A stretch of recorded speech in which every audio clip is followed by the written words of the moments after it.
Good morning, everyone. It's Tuesday, January 9. This is class session number 4 for Speech 110 of our January term. Glad you all are here with us today. And first speeches in the books, so that's great. We're going to be reviewing those speeches in class on Thursday. So you have from now till Thursday at 8:55 a.m. or 9 a.m.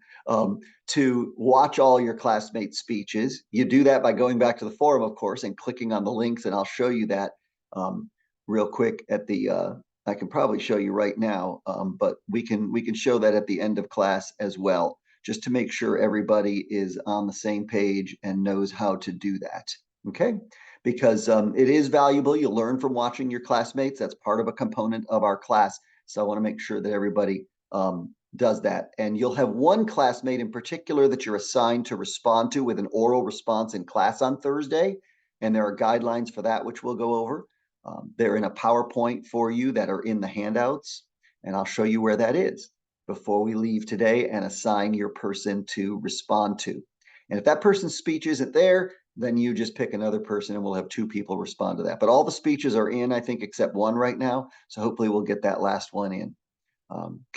Good. So anytime you have questions, about 4 or 5 of you emailed me over the weekend, and I tried to get back with you as soon as I could to help. Please continue to do that as the class moves on. Today's class, organizing the body of your speech. And then after we talk about organizing the body of the speech, we will do a brief review of some of the other classes that we've covered in terms of introductions, conclusions, in terms of all the other areas that we've covered in our classes so far. And if you have any questions, if you've gone back and reviewed or any questions about anything that we've done, today's a great day to ask it because we should have some time. At the end of class today, either during our class time or right afterwards, I'll do a demonstration of how you share screens in Zoom, and I'll share my screen and see if some of you can share your screen to see if you can do that. And because that's going to be an important part of the next 2 speeches. You're required to have PowerPoints and you're required to share them in the speech with the Zoom feature. So we'll make sure you know how to do that before we leave today. And if you know how to do it already, then you'll be able to go and not stay for that piece of class. And I'll record it too in case anybody wants to refer to it. All right, so that's good. So let me ask you a question. All of you are in different rooms in your homes right now or in your residence halls or wherever you may be. And whatever room you're in, whether it's a bedroom or a living room or whatever, it's organized in a certain way, isn't it? You have the furniture that belongs in it in places where the room kind of works for you, I hope, or the person who decided to design the room put them in that way. I usually talk about a classroom like this. We're not in a classroom, but sometimes they're oriented landscape or portrait, different classrooms, and they work different ways for that reason. But all we're really talking about when we talk about the way a room is arranged is what we call in public speaking a strategic organization. It's organized for a particular reason, like a bedroom or a living room or even a kitchen. Honestly, they're organized in a particular way for a particular reason for what you use that room for and the purpose of the room. And that's how it relates to public speaking. When you think about how do you organize your speeches, you want to think about, well, how can I get the purpose that I'm going after? And your purpose of your speech, of course, is the specific purpose that you identify in your topic outline. So that's where we're going in class today. We'll talk about some different speech organizational patterns that you might wish to try. And our objectives today are to connect a strong organization of a speech with effective oral communication. We'll review a definition of main points. We've already talked about them, and you've done a speech with main points already, but we will review that definition, and we'll look at some different ways to organize your main points. 3 ways for informative speaking and 3 ways for persuasive speaking, which you'll use for your 3rd speech. But there's one that overlaps them all, which might be the one you use for every speech, which is fine too. We're just going to give you some options. Today, we'll introduce one major suggestion for supporting materials, and then we'll do a whole chapter on that a little bit later on this week. And then the last part of class, we'll consider what these connectives are. They're also called transitions, internal summaries, signposts, internal previews. We're going to talk about those 4 types of connectives in a speech to find where they go and look at some examples of how you can use them in their purpose. finally, as I said, we'll review some of what we've covered already, especially the outline process, and make sure and see if you have any questions about that. So that's where we're going in class today. And as we move through it, of course, we'll have some PowerPoints. When you have questions, please ask. If I throw out a question, please try to answer. Courtney, glad you're with us. Hope everything went well for you. Check in with me right afterwards if you had any questions about your uploading of your speech or the process, okay? All right, good, good. So let's go ahead on into this right here. As you saw last week, is the oh, and I'm going to do it again. Yeah, I'm live, so I'd have to re-record it if I was recording this as a speech. Okay, good. So what we have right now is the outline, the topic outline template, which you saw last week. And your next one is due on Friday, January 12th, just like it says on this slide. So start thinking about, if you haven't, what's your topic for your next speech? This is a topic you have to be able to research. It's a topic you know something about already, but want to learn more about. And if you don't learn anything from an outside source while you're doing this speech, you probably picked the wrong topic. So, or you didn't do enough research. So make sure that as you pick your topic, you know it's researchable. Read the assignment and bring in any questions over the next couple of days, and I'll be happy to address those after you've read the assignment thoroughly. Okay, but it is an informative research topic. And this is what your topic outline is going to look like. Now, down here, main points, you might not always have 3. We're going to go over that today in class. I put 3 on this template. You may have 2, you may have 3, you may have 4. All right, so as we're moving through our class today, we're going to be talking about organizing the body of your speech.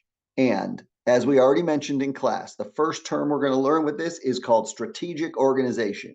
It's organizing a speech to achieve a particular result with a particular audience. It's that simple. So what you're asked to do as the speaker is think about your audience and say, how can I best communicate this information to them? What should go first? This is primarily about your organization of your main points. Which one should be first, second, third, fourth? Now, when you're doing a steps in a process kind of a speech or a demonstration speech, that's pretty easy. You go in the order that things happen. That's called a chronological order, which we'll talk about today. But there are lots of other ways you can identify the order of your speeches as well, the main points of your speech. So because we're talking about organizing the main points of your speech, let's look back at another definition of main points. The main points are the major points that you're going to develop in the body of your speech. And in your speeches, most short speeches should have 2 to 4. This is a short speech. We do speeches of 4 to 6 minutes in this class. So that's pretty short. I don't know if you felt when you did your first speech that you could have talked for another 5 or 10 minutes about it. Maybe you could have if you really loved your topic, and you probably did. But when you have shorter speeches, they're a little more difficult because you have to limit what you say and plan carefully what you say. Even if you have a longer speech, if you have a 15 or 20-minute speech, the suggestion from your text and Dr. Lucas is that you keep it to 5 main points. Does anybody understand, or what do you think? Why would that be an important part of an effective speech, to limit the number of main points?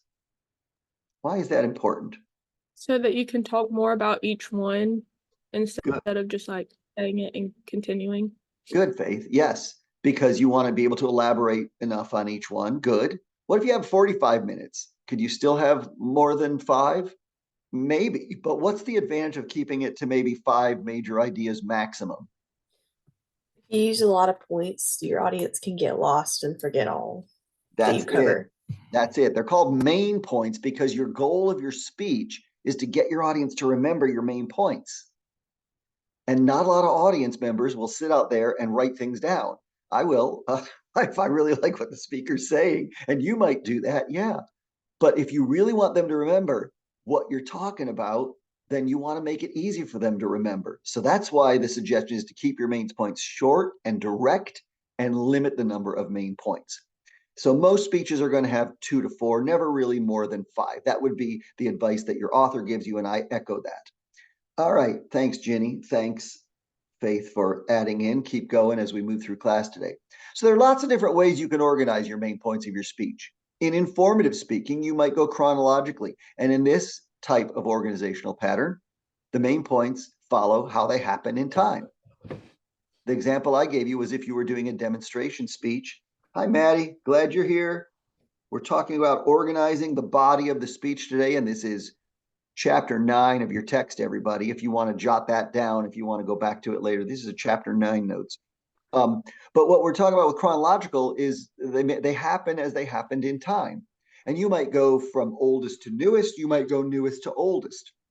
That's all chronological. I guess newest to oldest might be reverse chronological. But either way, that works. That's an effective pattern depending on your topic and your purpose. Those are key things you want to keep in mind when you think about organizing your speech. There's really two things, and I said this last week. There are two things that govern everything you do about your speech. That's your purpose and your audience. If you haven't jotted that down yet, jot that down. The two most important factors about how you write your speech are your purpose and your audience. And you should always be working with those ideas in mind. That'll help you get an effective speech. All right, so chronological is one way you might organize your topic. So take a look at this example of chronological order on the topic of esports and the history, the evolution of esports.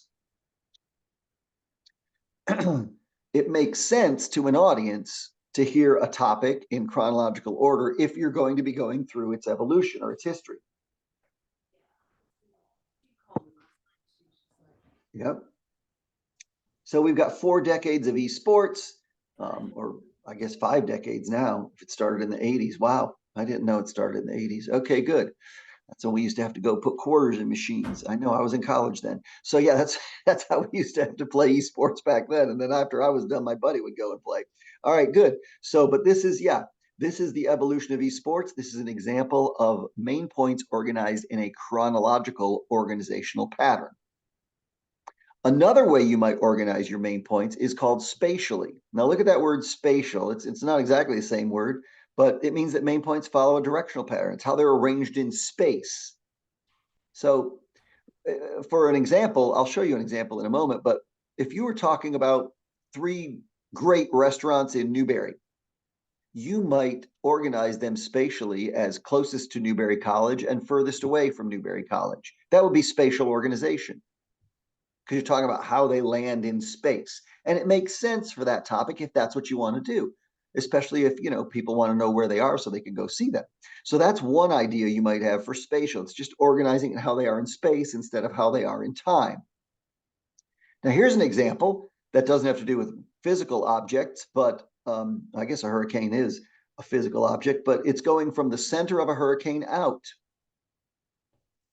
It makes sense to organize the points this way. It would also make sense to make number 3 number 1. And you'd probably change the wording of it. Instead of at the center of a hurricane, you say the outermost part of the hurricane eye wall are spiral rain bands, or something like that. I'm not doing this speech, but you could word it something like that. And then you say moving inward, surrounding the eye is the eye wall. And then the last one at the center of a hurricane is the calm, cloud-free eye. I mean, either way works. It's just a matter of being logical. In this speech, it'd be really odd if the speaker started with main point 2 or ended with main point 2 they have here, right? That would just be kind of silly. So let's listen for a moment as this speaker shares a piece of this speech and elaborates on one of the points. And we'll talk about this right after we watch this with any thoughts you have. Now that we've looked at the relatively calm eye of the hurricane, let's take a look at the next ring of the storm. Surrounding the eye of the hurricane is the eye wall, a dense ring of clouds that produce the most wind and rainfall. It's very hard to see the eye wall from above, but you can see it more clearly in this graphic. The eye is the lighter colored area in the middle, and the eye wall is the darker area on the sides. Winds in the eye wall exceed 155 miles per hour, which is why this part of the storm can cause so much destruction. Okay, so let's talk about that for a moment. First of all, it's demonstrating spatial order, moving from outward to inward, okay, or inward to outward, whichever way he was going. I think he was going on the outside first. So when you have that spatial order, that's one way you can organize your points. How did he use the visuals? Because that's what you're going to be doing in your next couple of speeches. So what did you learn about visual aid use from that speaker right there? What did he do effectively with the visual aids? He made sure to clarify what we were looking at as we were looking at it. Right. And not only did he gesture with his body, which you really can't do online, but you can do like I do sometimes with the mouse. Do you see the mouse moving along right now? Spatial order, right? So you can do that instead of pointing. Or he also described it. He said the outer bands, which are in gray in this diagram, see, that brings your eye right to exactly what he's talking about. You need to integrate your visuals and not just show them and not say anything about them. Now, he did a really nice demonstration. When you're doing a live speech, that's the way you should do it. Gesture to the pictures that are on the screen and point at them and look at them, because when you look at it, it allows our audience, our eyes, to go to it as well. All right. So that was a really good visual aids example as well. And he had some good information there for you too. Good. They were also pretty simple, both visual aids, right? They weren't overly complicated with lots of different arrows and all kinds of stuff. It was just simple drawings, simple fonts. That's what you want to think about. Okay, good. Now that we've looked. Yep, we watched you already. Good. Now we've looked at two organizational patterns. Both of them are for informative speaking. The chronological and the spatial can work for informative speaking.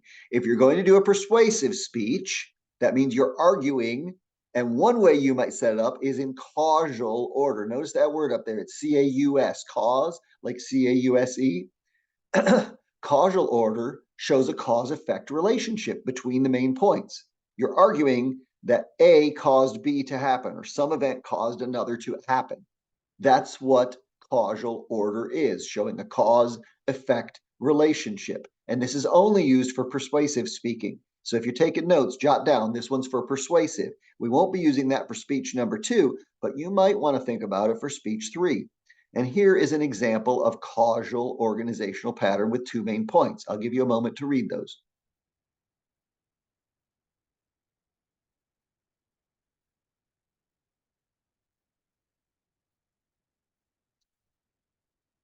So main point 1 here is stating a fact about the growing shortage of trained nurses. And main point 2 is saying what the effect of that will be over time.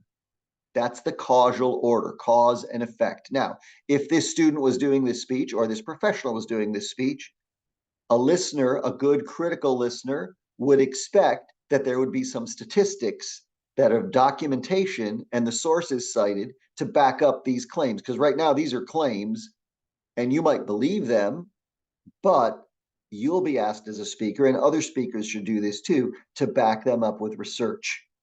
So listen for that when people are speaking. Because you might say, well, I don't really know if I believe that. Well, they have to make you believe it. They have to prove what they're talking about, especially in persuasive speaking. It's proving. Okay, so the fourth type of organizational pattern, and the second for persuasive speaking, is called the problem-solution order. And like the name implies, this just has two main points in the speech. First main point is the statement of the problem. Second main point, you state the solution. And I highly recommend this. If you're arguing something is a problem in our society, in our campus, in our world, and you have a solution for it, this is the one you should use. I typically tell students, if you're going to argue any problem speech, you need a solution. Nobody wants to hear somebody for 5 minutes just rant about a problem. I guess sometimes that's fun, depending upon what they're talking about, especially if it's a frivolous topic like sports or something like that. Who's the greatest of all time? Those are fun arguments. They're just silly arguments because really they don't mean anything in the world. They really don't mean anything at all. But when you're talking about a shortage of a certain type of profession, you're talking about a problem that's affecting people's lives and you have a solution for it, that's good. That's good. So if you think of a problem for your persuasive speech that you want to talk about, think of what your solution might be too, and research them both and make them the 2 points for this speech. So we've gone over 4 different organizational patterns. There's been the chronological, the spatial, the causal, and the problem solution. The first 2, chronological and spatial, are appropriate for informative speaking when your general purpose is to inform. The next 2, the causal and the problem solution, are for persuasive speaking when your general purpose is to persuade. And there are 5 total we're going to look at today. The 5th one Oh, by the way, here's the problem solution order. We'll get to the fifth one in a moment. So this is how you would set up a problem solution order speech. So what this speaker would do is, first of all, identify the extent of the problem, who's affected by the problem, how big the problem is, and why it's a problem. That's what main point one is all about. Those are your subpoints, and you share your research on that. The second point for this speaker would be their idea on how the problem can be solved based in research and what needs to happen by legislation and individual initiative. So this person is calling for a solution, some of it based in law, which we can't really do, but some of it based in individual initiative, which we can be a part of the solution. So that person needs to make it clear in the speech. Let's watch just a snippet of this speech and see how he does with that. Then we'll talk about it. In addition to suffering from physical problems, dogs in puppy mills are often emotionally unstable. Some are dangerously violent and aggressive. Others are apathetic and lack any desire to interact with people or animals. Because of the overcrowding in puppy mills, some animals literally go crazy and chew off the ears, legs, and tails of other dogs. But you can see for yourself what the dogs have to endure. Here's a picture of a puppy mill provided by the U.S. Humane Society. As you can see, the cages are stacked one on top of another, and the dogs are packed into the cages like sardines into a can. The dogs are not let out to go to the bathroom, so the cages are filled with waste and become breeding grounds for the diseases I mentioned earlier in my speech. You can get a better sense of how disgusting a puppy mill is from this photo, taken after the dogs were removed by animal officials. You can see how narrow the cages are and how they're crammed one against the other. You can see that there's filth and debris everywhere. Okay, so did anybody have any emotional response to anything that speaker said or showed? What was emotionally affecting from that speaker? Anything that you can remember? Something about the tails being bit off. Yeah, they talked about them chewing each other's ears or tails off. Yeah, who shared that? I missed who that was. It was me, Courtney. Okay, Courtney, your camera's not working today. Can you get that on or not? That'd be great if you can. Okay, You good. can't see me? No, you're all black screen. I don't know why. That's why I didn't know who said it. If my computer shuts off, our house just lost power from this storm. Oh no, So that's if why you're in I- the dark, I see. Yeah, All if right, I leave, Susan. if my computer loses Wi-Fi, Well, just okay, that's fine. If you feel like jumping back on your phone, if you can, if you leave, that's fine. But hopefully you well, I can. won't leave. I just don't know if my Wi-Fi will go out or not. I got you. I got you. Okay, we'll see. If not, you can watch it later. We're recording. Okay, good. So we were just talking about the problem solution order. Sometimes your points are not just organized a certain way, but you can also use emotional appeals, especially in persuasion. And that's what that speaker was doing with showing those pictures. They were awful pictures. I mean, I would hate for dogs to be living on top of each other like that in cages and 2 or 3, 4 in a cage. That's just ridiculous. They have no room. So that's not what animals are supposed to have. So that was a really good example of that. It also had some good emotional connections as well. So the last type of organization, we talked about 2 for informative, 2 for persuasive.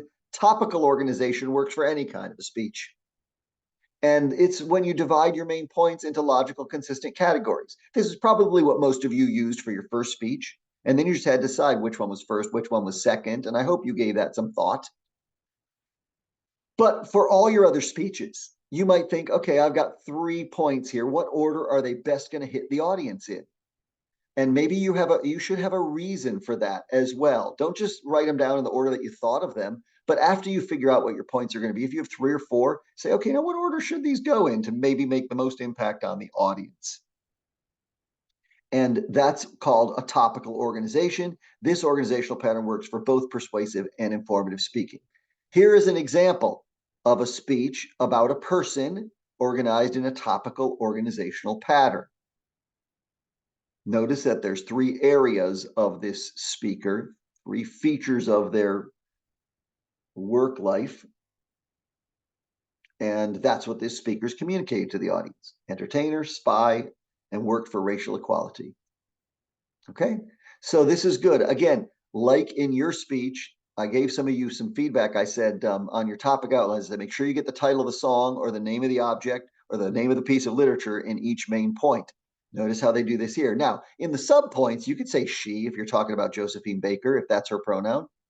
You know, make sure you know those things. And that's fine in the subpoints and the subpoints. You don't always have to use nouns. But as a general rule, in oral communication, we need more nouns than pronouns, especially if you're talking about more than one person. Don't get into a lot of she's and he's and they's. It's hard to follow who you're talking about, but use names more when you're talking about multiple people or multiple names of things. Just give us that strategic repetition because we need that in oral communication. All right, so this is topical order, and it's another way you can organize your points. Here are your tips for main points, no matter what order you use. Jot these down if you're taking notes. We haven't had to write down a lot of things yet because we've been looking at a lot of examples, but if you want to know how to formulate your main points, keep them separate. Keep your main points in the same pattern of wording. That's like you just saw. Josephine Baker was Josephine Baker. Yeah, that's the same pattern of wording. And then balance the time devoted to each. So you don't want one main point to last a minute and 30 seconds and another main point to last 20 seconds. That's way out of balance. And it's like, well, why do you even have that main point that's 20 seconds? So if you find that when you're doing your speech and you identify your main points on your topic outline and they're all approved and everything, then you just don't have a whole lot to say about it. Maybe you want to cut that main point. Maybe it can be combined. Some of you did this with this first speech. I remember in our class last week, we were talking, and as you were going over your main points, some of you said, maybe I can combine 1 and 2. And I said, sure, try that, see if it works. So hopefully you think about that as well. But these are your tips for main points. You have strong organization of your speech when you have clear main points, previewed in a central idea in the intro, stated again in the body, and then elaborated upon with each main point. And then you say them again in your conclusion. That's how the audience gets the message of your speech. So that's why we talked about main points today. All right, so we've got our main points. And to give your speech substance, you've got to have what are called supporting materials. And as the name implies, these are materials used to support your main ideas, your main points. We call them in public speaking subpoints and sub-points. That's when you move on the different levels of the outline from the Roman numerals, which are your main points, to your subpoints, which are capital letters, A, B, C, whatever. And then you've got your sub-points, which are regular Arabic numerals 1, 2, 3. If you have sub-points, those would be lowercase letter A and B. You just want to think about how much detail you want to go into and how much we need. And another purpose that we didn't talk about this, I don't think, when we talked about outlines last week, but another good benefit of using the outline process as opposed to paragraphs is if your speech is too long, you go to the sub-points, you go to the minute details, and maybe you cut some of those out to make your speech shorter. Or conversely, if your speech is too short, you need to add some subpoints or sub-points and elaborate more. You don't need to necessarily add another main point, but you need to elaborate more so the audience help them remember it. Okay, so those are supporting materials. I said we're only going to really go over one suggestion for them today because we have a chapter coming up on this. It's going to be chapter 8. But the purpose of supporting materials are to amplify, illustrate, and clarify your main points. You turn up the volume on your main points when you give us some good supporting materials. You illustrate, you draw us a picture of your main points. Sometimes it's a picture that you create an image in our minds. And other times you want to clarify the main points. You bring them into focus. You share information with us to help us remember the main points. That's the purpose of your subpoints and your supporting materials. So when you're giving a speech, you have a beginning, a middle, and an end. And to make your speech flow between the main points, you want to add what are called connectives. Connectives. These are words or phrases just connecting the different ideas of your speech. There's a wonderful handout. We can look at that in a little while in your Wolf Den called Connectives and Transitions. Transition is actually one type of connective, but we will look at that in just a moment as we keep going on through class today. So connectives are words or phrases used to connect ideas. They go in certain places in your speech. And they go between the introduction and the body, between the body and conclusion, and between the main points. I don't know if any of you used any of these on your first speech because I haven't watched them yet, but I hope you did. I hope you looked at those sample outlines which had connectives on them. And you'll notice even when you're outlining them, they go between these different areas. Connectives don't get a letter or a number. They're just little words or phrases that go in there. To begin, moving along, as we have seen, these are examples of connectives. And you want to do that for your audience to help us follow along. It's kind of like when the GPS, when you're listening to Siri talk or whoever, and that voice says, in 500 feet, turn right onto, and then they say the road, right? They're giving you a hint of what's to come. Well, when you use connectives appropriately in your speech between the intro and the body, when you say something like, as we start, or first, it can be something as simple as first. Then the audience knows you finished the intro and now you're getting to something important. And then you restate that main point that you already previewed for us using the same words.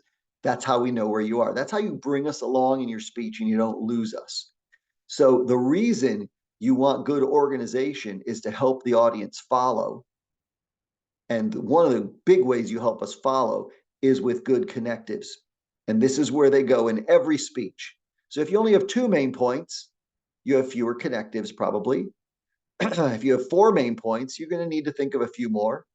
And there's all different kinds of connectives. So and you also want to have one between the body and the conclusion, something that signals your conclusion. Now, the most common one is in conclusion, right? You may have heard that before. Maybe some of you used it in the last speech. I would encourage you to not use that one because it's very common. It's overused, and you can be a little more creative than that. You also have an example on the handout that I'm going to show you. But you can use phrases like, as we wrap things up, as we come to an end, in closing, as we finish. You know, there's so many different phrases you can use. You don't have to use in conclusion.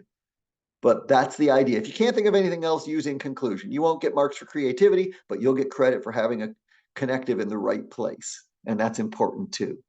So let's look at the different types of connectives and how you can use them in some examples. So there's 4 different types of connectives that Lucas talks about in chapter 9 of your text.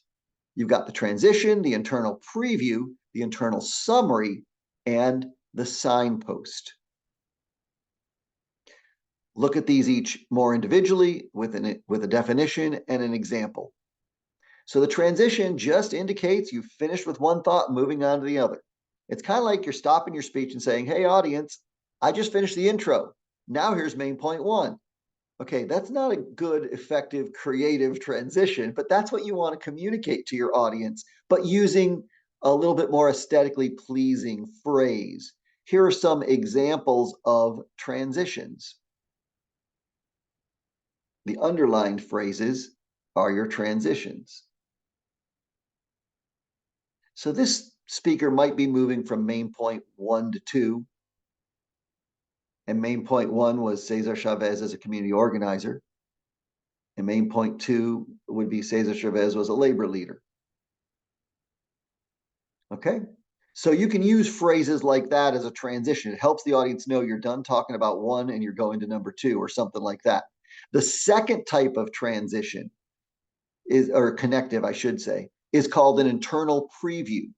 And as it says right here, this is a statement within the body of the speech that previews or indicates what's coming next. So now let's stop for just a moment here and think about this. You have a preview statement in the introduction. What's the other phrase we use for the preview? What are you previewing in the introduction of a speech? Anybody remember?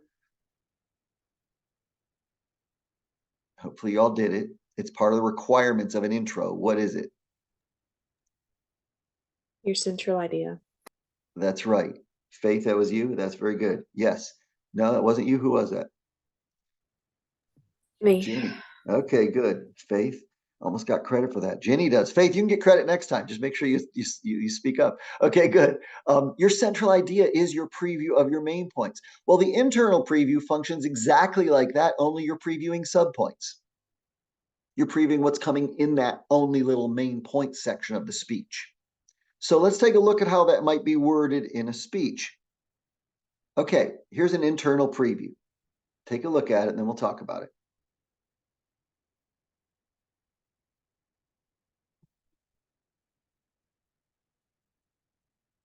All right, so this internal preview, say it was a main point about discussing how Asian Americans have been stereotyped in the mass media. How many subpoints do you think this person's going to have?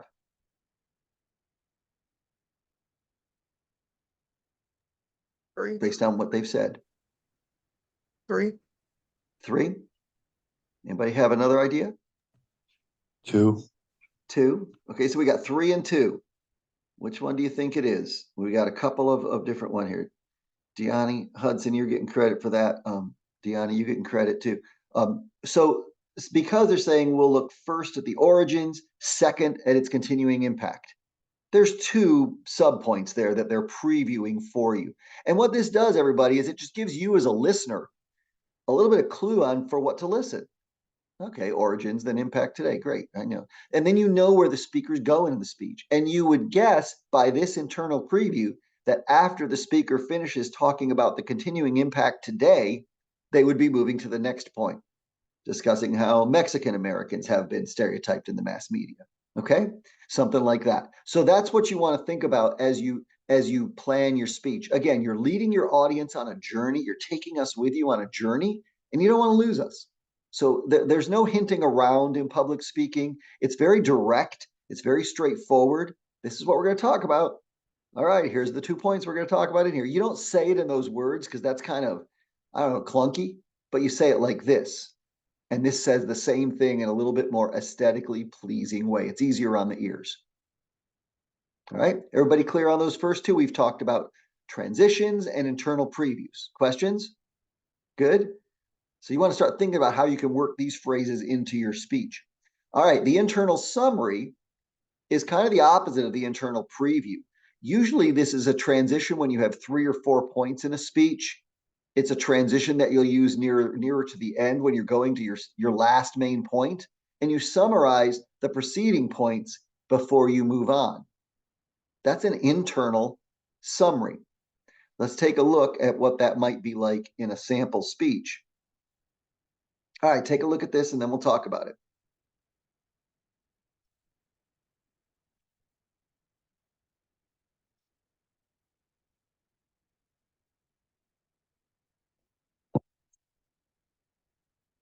All right, whoever's finished reading it, somebody please share what is the broad topic area for this speech that this speaker is talking about? What's the topic? Palm reading. Palm reading. That's good. Is that you, Cammie, that said that? Yeah. Great. I want to give you credit for that. Good. It's palm reading. Good. So what you've got here then is an internal summary that's restating the 3 points that have already been covered and talking about the last one, setting up the last one. It remains popular today in many parts of the world. Then they would be going into how it's popular today and where, and how you get your palm read here in Newberry, South Carolina, maybe. Okay, so yeah, so that's what you're doing right there. It just gives the audience a little bit like, hey, everybody, here's what we've covered: A, B, and C, and last, now we're going to talk about D. And that's another good technique to help your audience. Remember, the goal of your speech is to help your audience remember your main points. So when you use something like an internal summary, that's a really effective way. It's tough to use it going to your first main point because you haven't said anything yet. You've just said your preview, so you don't need it going to main point 1. But if you have 3 or 4 main points, this can be really helpful as your transition, or your connective, I should say, to your last main point. All right. So those 3 of the 4 types of connectives, we talked about transitions, we talked about internal previews, we talked about internal summaries, and the last one is called signposts. These might be the easiest ones to use. They're just brief statements that tell the listeners where you are in your speech. And yeah, you focus on the key attention, but they're real simple, as you'll see in this next example here. And by the way, if I go through these a little too fast and you want to get all the exact wording, go to your chapter 9 in your text and you'll be able to cross-reference what we talked about, or you can watch the video and find them there. Okay, but these are signposts: first, second, third, final, things like that. Next, last. These are just signposts. They're just telling the audience where you are in your speech. And if you've previewed your main points and they know you're going to have 4 points, and then you say first, second, third, then they kind of know where you are. And that's important that we know, so it helps us to listen, because we don't know what you're going to say. Even when I read your topic outlines, I don't remember all your main points from your topic outline. And then I watch your speech before I look at your prep outlines. So I've got to get it from the speech, because in real life, you don't hand your outlines into anybody ever, right? You just do your speech. So you want to make sure that you're organizing it. And that's what today's class is really all about. Okay, so the final cause, first cause, second cause, final. And again, you can shorten these and just say first. That's a good connective. You don't want to use these again every speech, but go ahead and think about them. And you can use these again if you can't think of others. You could say lastly, that gets you to your last main point. Okay, or the final cause, finally, even the word finally. So these are different ways that you can use connectives and transitions. Once again, there's your topic outline heading. All right, so coming back to the big group area here now. We've talked today about speech organization, how important that is in effective public speaking. You can't, if you read the beginning of the chapter, you know, they're talking about all the organizational features that you can buy. You can buy closet organizers and garage organizers, right? And desk organizers. You can buy kitchen organizers, all different kind of things, because people sometimes need help with this. So your listeners need help with it, with your message. And nice thing is, you don't have to pay for it. You can't buy speech organization in a catalog or online or anything like that. But why should you be organized? There are 2 major benefits, and jot this down if you're taking notes, because this is important. The 2 major benefits are it helps the listeners follow, listener ease, and when you're an organized speaker, it helps build your credibility as a speaker. Now, who remembers what I mean when I say credibility as a speaker? We talked about credibility. What is that, Courtney? Do you remember what that is? It's like when you earn your audience trust, like they're able to trust your information. Exactly. It's when they're saying, oh, okay, I believe Courtney knows what she's talking about. That's what you want all of us to say when you're giving your speech. Wow, Tori really sounds like she knows this topic well. I believe Kashana. Yeah, that's what you want us to say, because if we don't believe you, we're not going to remember your message. We got no reason to. All right, so organization helps with that. It's not the only way you build credibility, but it helps with it. So the 2 benefits of being organized in your speech are listener ease and building credibility. We talked about using a strategic organization for points and limiting the number of main points. You have to just decide how many main points you're going to have and what order you're going to put them in, and make it make sense to you as a listener. Maybe even ask somebody before you plan your whole preparation outline. You may be thinking about a certain order of your speech and say, should I put them this way or that way? And when you're going topically, you might put them from worst to first or first to worst. We call that ascending or descending order, right? If you're going from the 3 best restaurants in Newberry, maybe you wouldn't do them in spatial order. Maybe you do in topical ascending. The 3rd best restaurant in Newberry is, the 2nd best is, but the best restaurant in Newberry is, and then you give us your criteria why it's best and your sub points and sub points. That's ascending order to the top. It's a countdown to the best. You may also go the first to third. You can go that way too. Sometimes it builds suspense and it's more exciting when you go ascending rather than descending order, but there's probably a reason to use descending order as well. Most important to least important. But that's topical. Now, let me ask you all a question. When we introduced topical organization, that was the last of the 5 organizational patterns. Is topical organization appropriate for informative or persuasive speaking? What do you remember? Is topical organization appropriate for informative or persuasive speaking? Anyone want to answer? It's for any of them. Any no. That's right, Diani. Yes, it's appropriate for both. And that's important that you think about that. You can always organize them topically. That's just giving different categories. And then you figure out what order you want to go in. Now, we talked about 2 organizational patterns that were appropriate for informative. Does anybody remember what those 2 are? just for informative speaking? Chronological and spatial. Good, Faith. Yes, that's right. Chronological and spatial are for informative speaking. We talked about 2 patterns for persuasive speaking. Does anybody remember those?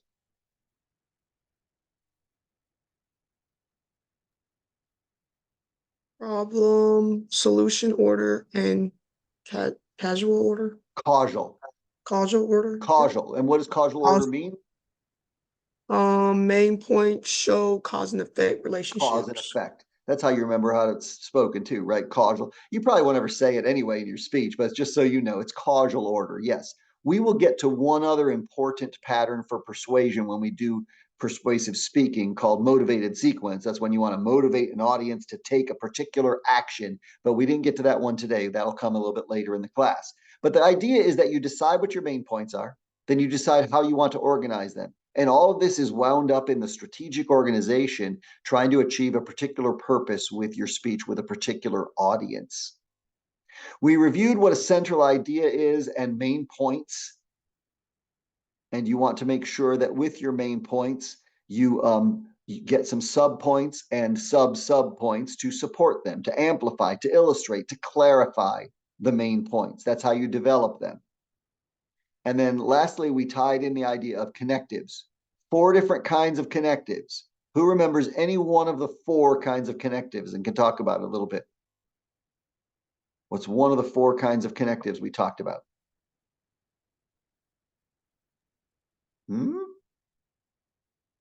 One of them is internal summary, and it's a statement in the body that summarizes the speaker's preceding point. Great. Points. Good. Internal summary, telling us what you just talked about before you go on to the last point usually. Good. What are the other 3? Come on now, I know somebody has them. At least one of them. Was transition one of them? Yes, Olivia, transition is one of them.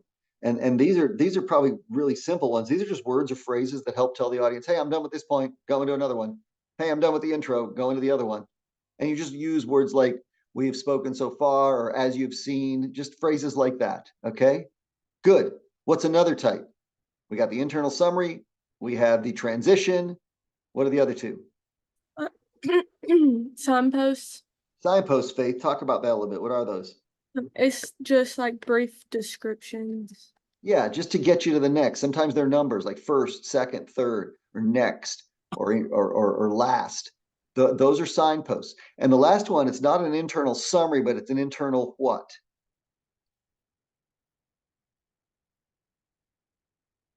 Who remembers? Preview. Internal preview, Faith. Good. And that's where you're previewing the points that are to follow, the sub points that are to follow usually, because you do the preview in your introduction. Don't get those confused. It's the same word because it's the same principle, but you want to make sure that you understand when you use those.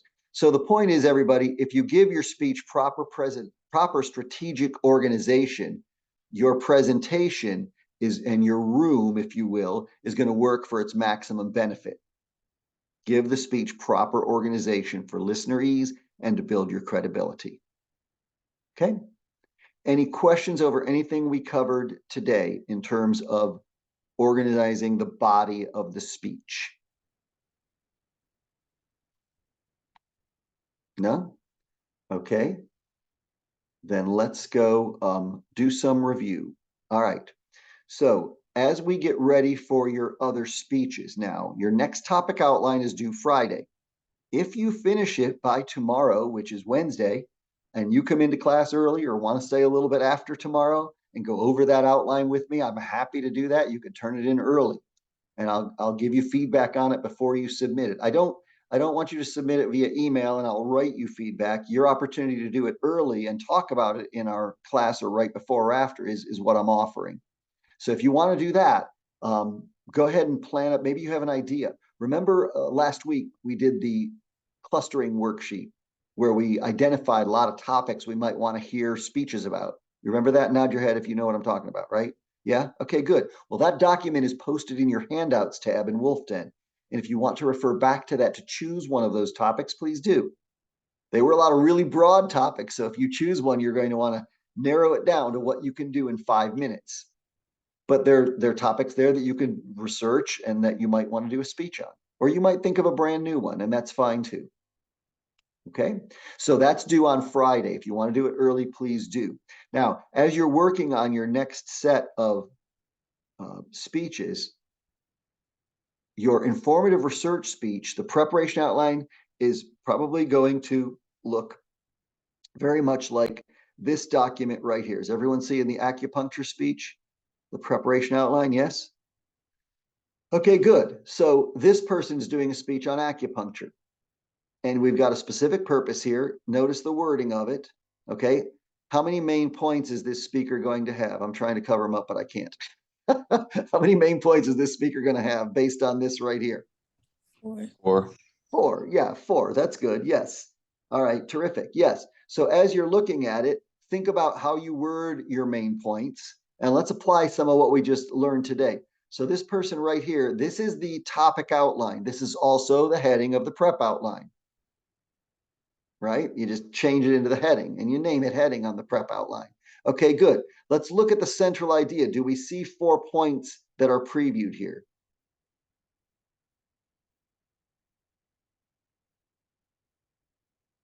Yeah, do you see all the 4 points there? Okay, if you don't, look at the commas and that should help you. And as you say your central idea in your speech, you want to use those commas for little pauses because that will help your audience to follow. Today, you'll learn what happens when you receive an acupuncture treatment, how acupuncture works, the kinds of medical conditions that can be treated with acupuncture, and the growing use of acupuncture in combination with Western medical techniques. When you say it like that with little mini pauses in between each, that helps the audience say, okay, I see. So Kishana's going to cover 4 points about acupuncture in this speech. That's what we want to be able to say when we're listening. Okay, so then taking that central idea and writing out the main points from it, you see it's using the same wording, how acupuncture works. Okay, look at what happens. Okay, the kinds of medical conditions that can be treated. Okay, good. So now this person didn't use exactly the same words. I might encourage them to write acupuncture can treat, for main point number 1, I might say main point 1 might be better if you say, we will look at how acupuncture works. That might be a better wording of main point 1. If this was turned into the topic outline, I would send that back and say, make this main point 1, same here and here. All right. So, but as you look through it, whatever you put up here needs to come right down here. All right. We will look at what happens during an acupuncture treatment. You copy this main point 1 here, right into the body right here. I hope you all did this in your first speech. Yeah. If you didn't do it, make sure you do that next time because you need to be clear with these points. And they're the only Roman numerals in the body. Now, what you see in this speech in the introduction, there are 4 functions to a speech introduction we reviewed last week. Let's talk about those 4 functions of a speech introduction. Who remembers what the first thing you're supposed to say does? What's it supposed to do? It has an effect on the audience. What's it supposed to do with us? Grab attention. Exactly. Capture our attention, grab, gain, whatever verb you like, use it. So let's see how this person starts. 6 months ago, my 78-year-old grandmother was quickly losing her independence. All right, so what's the technique that this person is using? We went through 8 or 9 techniques of how you can capture attention. What is this speaker using? Emotional. An emotional appeal, Courtney, that's good, yes. Through the use of a story, right? See how this is a story about his grandmother. Okay, good. And then they get to their topic. Another function of the introduction is to introduce the topic. Well, here's the first mention of acupuncture, right? All right. And then the other 2 functions are to establish credibility and to preview the main points. In what letter or number do you see establishment of credibility for this speaker? How do we know that this speaker knows what they're talking about with acupuncture?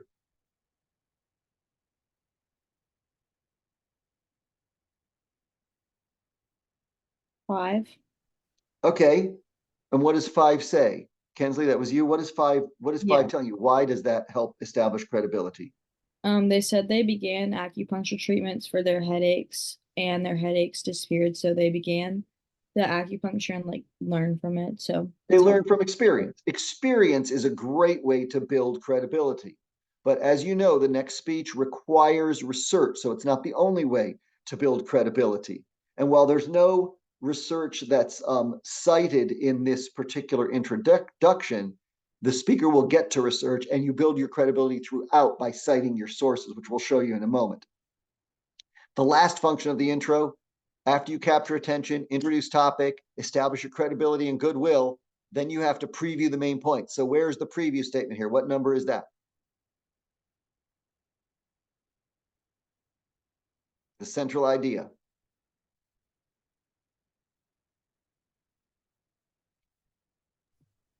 In 7. Jenny, you're right. It's in number 7. And it's exactly the same as the central idea that they had right here. They copied it and pasted it. That right here, right here. Okay. So that's what you do to give your speech good direction and purpose. And then here's an example of a transition. We just talked about these, right? Here's a transition. Let's define what a typical acupuncture treatment actually is. We'll look at what happens during an acupuncture treatment. And that again is copied and pasted right from here. Okay, right here. Good. And now look at how the person identifies when they're going to show their slides and what the slide is. This would be a text slide with the definition of acupuncture. And then you've got your source citation right here in red. Okay. Now, dictionaries are not, I mean, you can use them for this kind of speech. Well, if you're defining a term and you looked it up in an online dictionary, great, cite the source. It's a simple source citation. If you have that, you're required to have a minimum of 3 complete source citations in your speech. I would suggest if you use a dictionary or something like that. I mean, you all know that Wikipedia is not really a good source. How come it's not a good source? Have you heard that in literature classes or writing classes? You know, don't use Wikipedia or encyclopedias. How come we're not supposed to use those? Did any instructor ever explain that to you? Is it because like half of them is just like online opinions and none of them have to be certainly degreed or anything? Well, that's one of the problems with Wikipedia. Almost anybody can edit it if they want to. But another reason is Wikipedia and encyclopedias, they're not sources that are just for that topic. They're not scholars necessarily in that topic, but they share some general information. And if all you need to share with us is a definition or general information, because you know what it is and your audience kind of knows what it is, but you want a definition just to make sure we're all on the same page, that's when you can use sources like that. But all your other sources ought to be from documents that are just about that topic. You know, history.com, that's a pretty good source. Again, it is kind of general because it's got information about everything, you know, so many historical topics and people. So if you use it, try to have some specific topics that are just about what you are talking about. Books about acupuncture, articles about just acupuncture written by professionals in the field. And that's what this person is going to get into with some more. Okay, so they have some electronic visual aids with slides. Then they have some real visual aids with some of the needles that are used in acupuncture. Obviously for you, if you have real, and some of you may have done this in your first speech, you had to show us the object. That's fine. If it was a small object or even an overly large object, maybe you want to use pictures.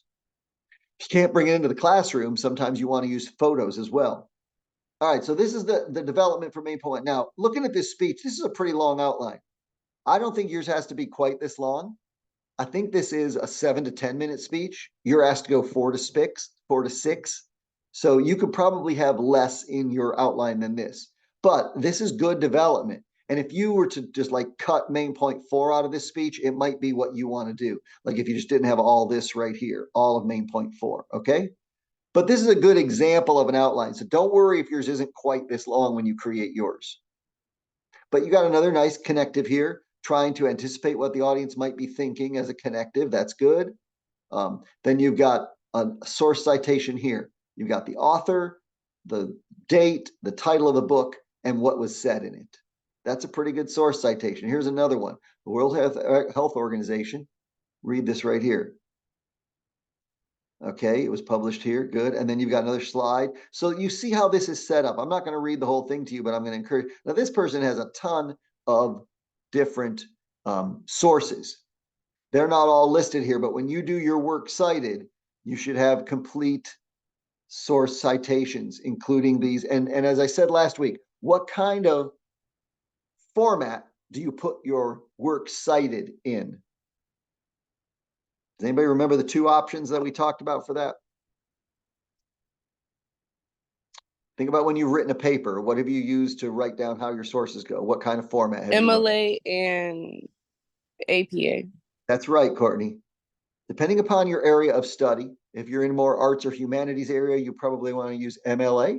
If you're in a more sciences oriented area, then you probably want to use APA, which is American Psychological Association, as opposed to MLA, which is Modern Language Association, just in case you don't know what those mean. Look them up online, MLA, APA citations. That'll tell you how to do them. You also have a section in your book. We haven't gotten to it yet, but we will this week, where it shows you exactly how to write them out. And if you have an online source, oftentimes, how many of you found this before? If you have an online source, you can usually click for the bibliographic entry and it'll show you exactly how to write it out. That's fine. Then you just copy it and paste it. What you don't need in here, it's not wrong if you put them in. I mean, you won't be marked off if you put them in, but if it's only links, then that's not a complete bibliographic citation. It's not a works cited. Okay. You can put the link in there. It's not required, but you can put it in there if you wish. Just make sure you have the rest, then put the link after it or before it or something. Okay. I'm not too picky about those as long as it's not just links. I just want you to make sure you know where you got it, because the reason you have to have it is because you've got to have it all right here. You have to have the author, you have to have the date, you have to have the title, you have to say where it was published. Okay. So that's why. So when you look at these source citations, try to make sure that your source citations are complete. Any questions on the acupuncture sample outline? No? Okay, we'll stop sharing that then. Then let's go back and look at the outline process for just a moment. Now, this is the process that we learned last week and that you should be planning to use for all of your speeches. On Friday, your topic outlines due. On Friday during class, we'll go over them again. But as I said, if you want to share that beforehand and get feedback and get a head start on your speech, please do. You got research to do this time. You didn't have research that was required last time. All right. So here's your topic outline again. Here's your sample one. This is for an informative research. This one's about hypnosis. This is what you do on Friday for you.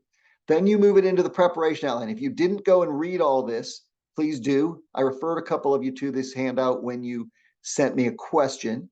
And then your speaking outline. Here's how you create your speaking outline.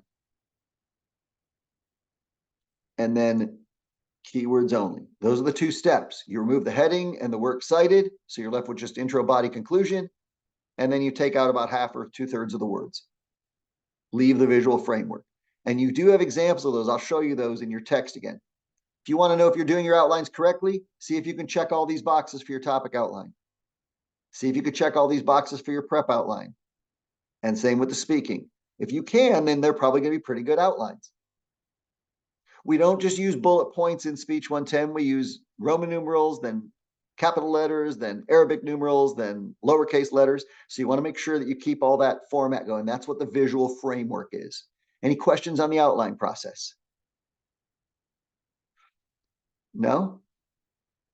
Okay. Well, then I'm going to stop sharing that. And we're going to go over here. This is your textbook now. And what you see in your textbook here, this is in chapter 11, outlining the speech, sample prep outline. This is the prep outline here. You won't have all this green, but this is the explanation of how they did it. This speech is on beneficial bacteria. Now, what they don't have here is the whole heading. You have a lot more to your heading than specific purpose and central idea. That's part of your heading. You're asked to put everything in the topic outline into this prep outline heading. But then the intro is just what you want. We've got connectives here, a transition, right? We've got a connective between the main points. I don't see a connective to the conclusion. If you put this in, I'd say add a connective to the conclusion. Okay, that's good. And then we've got your, they call it a bibliography. I call it works cited, but this is what it should look like on your outline. So this is on page 211 and 213, 211 to 213 of your text. Chapter 11, just click on this. Then if you go down here, you want to see the difference between a prep and a speaking outline. This is what your speaking outline should look like on page 216 and 17. It's all the same information. It's just condensed and it's just intro, body, conclusion. See how it's got the visual framework and it's just condensed. So I'll give you feedback on any questions over prep or speaking outlines? You know where the examples are now, right? How to find those? I'm really interested that you know how to find those too. Is everybody good with that? Yeah? Okay, because that's why I put them up there. They're no good to you if you don't know where they are. So, okay. So the next thing we're going to do is look at a couple other items in your wolf den. Okay, so let me share this screen with you now for your wolf den. And this should jump around with me. So what's coming up tomorrow, we're covering chapters 6 and 8. That's on supporting materials and audience analysis. So please read those 2 chapters. You'll have a quiz tomorrow at the end of class. And lucky you, you get another quiz on Friday at the end of class. And Friday, we're covering chapters 2 and 13. That will be on ethics of public speaking and delivery, effective delivery. Okay, so 2 quizzes this week. These should all be done by now. You probably don't have a check by this because I haven't graded it. You don't have checks because I haven't graded yours yet, but you'll get those. Those are all closed now. So now we're into module 2 of our course. There's the 2 quizzes. Topic outlines due Friday. Please make sure you do it before class Friday so we can talk about it in class. And again, here's another example of another topic outline. I give you lots of different examples because that's what you can model on. Then your prep outline is due Monday, just like it was this week. Your speaking outline is due Monday, and your speech is due Monday night, week from yesterday. Then we will not meet on Tuesday the 17th, and on that day, you're supposed to watch all your classmates' speeches to be ready to talk about them on Wednesday. The module 3 begins on Wednesday, January 17th. I'm sorry, I said 17th. Tuesday the 16th, we don't meet. Wednesday the 17th, we do meet. And we will talk about them. All right, so this is what's coming up this week, everybody. It's all of module 2. That's how it's outlined in your coursework, and you can look that over. Now, the last thing I want to talk about with you, well, a couple of things. In your handouts, did it shift over to handouts for you? Are you seeing the handouts now? Okay, good, good. So you've got all these general kind of handouts up here. Here's where your outline process, clustering worksheet, connectives and transitions. I didn't really show you this one, but when you open it up, you'll see exactly what it is. It reviews where they go and gives you samples. You're allowed to steal words and phrases right off that page and put them into your speech. Please do. That's what it's there for. It's like a thesaurus. And you can go in there and just take words off of it and use it. Okay, so that's that. Right now, we're into speech number 2. We're also doing this week. Everybody take a look at this document right here, oral response for speech number 1. Now, for your oral response in class, when you click on this, you're going to see a PowerPoint slide. You are asked to prepare those comments for the classmate that I'm going to assign you in a moment for speech number 1 to talk about Thursday in class. For the other speeches, there's 11 others. You're encouraged to watch them all and write a comment to your classmates. When you comment in the discussion forum, read this little piece right here. And this is also in the discussion forum. You don't have to do what's on this slide for every student. You just do that for the one. But when you comment in the forum, say one positive comment and one suggestion that has not been said before. So you have to read the other comments that came before you. All right, so that's what's coming up. I'll show you what this slide looks like right now when you click on it. When you click on it, you're going to see this right here. This is what you do for the classmate that you're assigned to give a response for in class. So you see this right here. When we come to you, if Kensley's responsible for responding to Hudson, then when I say, okay, let's talk about Hudson's speech, Kensley, what do you have for us? Kensley's going to run through this list, broad topic area, review them. So you've got to listen and maybe take some notes on the person's speech, just the one person's speech. The others just watch them and write a comment or 2 in the forum. Okay? You're required to respond to at least 2 classmates in the discussion forum.